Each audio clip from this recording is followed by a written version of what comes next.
নমস্কার দর্শক বন্ধু। লোকে বলে সময় খুব খারাপ চলছে, কোনো ক্ষেত্রেই যেইখানে যাচ্ছি সেইখানেই জানি বাধা আর বাধা। কেন হয়? এর প্রতিকারই বা কী? একটু পরীক্ষা করে তারপর আমায় জানাবেন।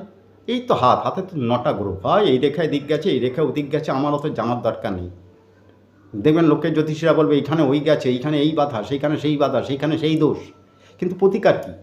কী করলে একটা মানুষ উঠে দাঁড়াবে, একটু ভালো থাকতে পারবে? হ্যাঁ, গাছের মূল্য কথা বলে। আমাদের ভাগ্যকারক গ্রহ হচ্ছে বৃহস্পতি, সফলতা কারক গ্রহকে না রবি। মন মানসিকতার যে কারক গ্রহ, যে মনটাকে যে ঠিক রাখবে তার কারক গ্রহকে না চন্দ্র। বাধা সৃষ্টি কে করছে? না কেতু। তাহলে বৃহস্পতি, রবি, চন্দ্র, কেতু। গাছের মূল পড়ুন, কী পড়বেন? ব্রাহ্মণাটি, বিল্ল, ক্ষীরিকা, অশ্বগন্ধা। মঙ্গলবার অথবা শনিবার পড়ুন। 7 দিন ছাড়া পাল্টান, 21 দিন পর যদি সম্ভব হয় একবার যোগাযোগ করবেন। নমস্কার।